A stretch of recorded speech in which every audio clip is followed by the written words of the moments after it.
is a 1959 Morris Minor. It's not any 1959 Morris Minor. Everybody knows, probably 90% of you watching this, this is my 1959 Morris Minor two-door saloon.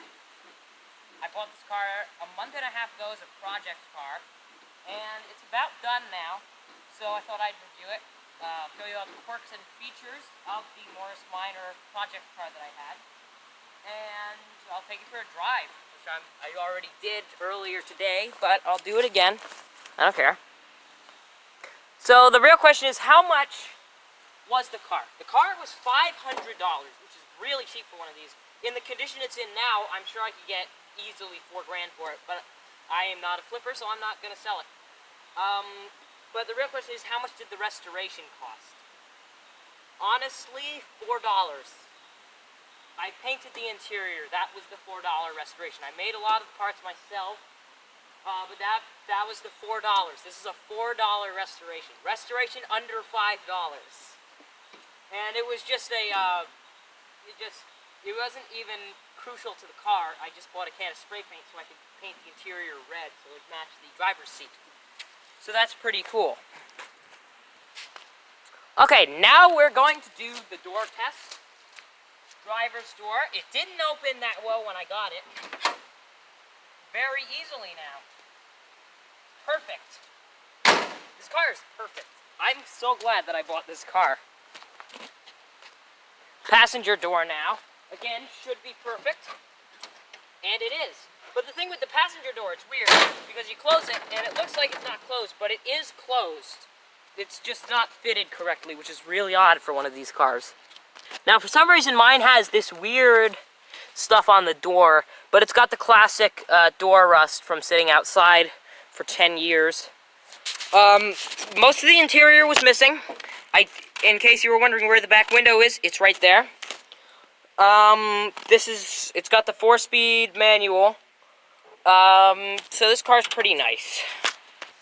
Now to take a look at the engine of one of these, first thing you do is pop the hood, like that. And then, what my dad keeps getting wrong when he tries to look at the engine of this thing, he keeps going up, because he has Plymouths. And to open the hood of those, there's a little thing you push up. This one you push down and up with your thumb. So that's how you open the hood. And when you do open the hood, you'll be stunned by this Austin 0.8 liter 4-cylinder that makes 29 horsepower. It's a lot of horsepower. And gets to all the way to a maximum top speed of 62 miles an hour. So about 100 kilometers an hour. Moving to the interior now, we have these custom seats made by me out of a mattress. It's got the front passenger and the back. We've got the driver's seat still. It's got 2 sport grips on the steering wheel. It's got the Morris keychain. It has a gauge that is made out of cardboard. It's got these switches that I've painted in, and it's pretty cool. And when you're in here, you can actually see the original color of this car was this cream color. So that's pretty awesome too. Now I had to fabricate a lot of parts for this car on a lathe and a mill. The most notable ones are what I showed in the last restoration video with the wheel banjo fitting. Another one is the throttle cable thing. I made that out of Teflon. And there's also a bunch of other ones. This car has the really rare dual Zenith Carburetor option. You never see them. They're usually only single Zenith carburetors. So that's pretty cool. I love the Morris badge. It's just a classic badge. I think it looks really nice. Now, when the Morris Minor came out in 1948, that was the year it was designed by, I believe, Isagonis. I believe. It had trafficator arm turn signals, which flipped out. This one did not have them. They were just covers. And the guy that I got it from had a car dealer, and he painted on the car. I'm not sure if you can see that, but that is an outline of a 9. And this says, cheap cars, call 989-1973. The car dealer wasn't that bad, though. He gave me a good price for an underage driver. Good price on this car. Again, reminding that this car was designed in 1948. It was actually designed during World War II, but that is a hole that goes all the way to the engine for a crank start. That is incredible. Again, being designed in the 40s, it was actually originally 4 inches narrower than it is right now. And you can see that in the hood. There's a 4-inch gap in the hood, and that's where they lengthened it. It's only in the hood, though. It's not on the roof or the trunk. It's only on the hood. And before you ask, no, these are not the car's original taillights. These taillights are actually from a 1965 Volkswagen Beetle. Now, I've been told that these are actually a common modification to the car, because normally they would be little square taillights. But these have Volkswagen Beetle taillights, and they did a good job putting them on. I mean, it looks very nice.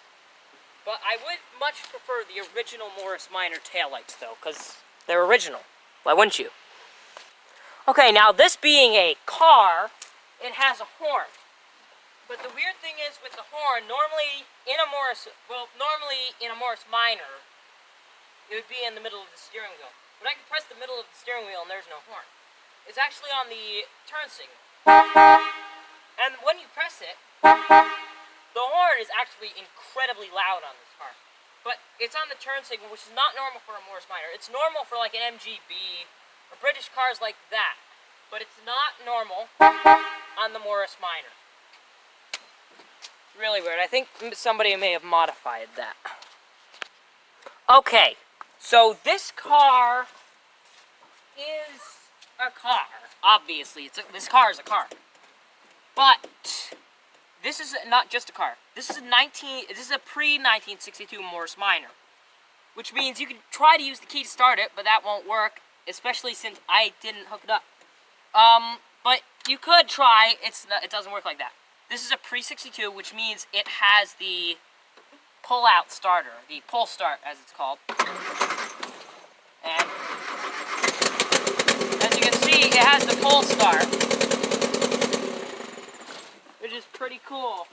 And it's very easy to fix, too, because it's got the pull start. You don't need to turn the key because the thing is seized on this.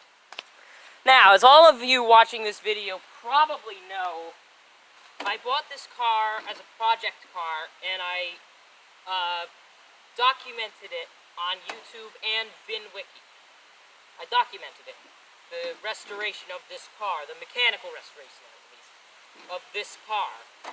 And I think it came out really nice, because compare this, as it is now, to a picture of the car a month and a half ago, which I'm flashing on the camera screen now. It looks completely different. Just the headlights alone made it look better. But, the thing with VinWiki is you can add cars to lists. And this car has been added to so many lists. It's actually pretty crazy. This car, a little tiny Morris Minor, which is pretty cool. I think that's pretty cool, at least. Let's go for a ride.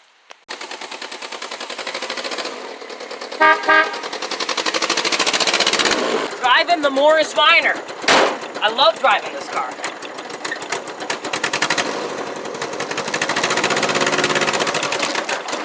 It's a little hard to get going, but once you're going, it's incredible. The noise is a little bit much, but that's because the muffler's broken. It's got 2 giant holes blown into it, but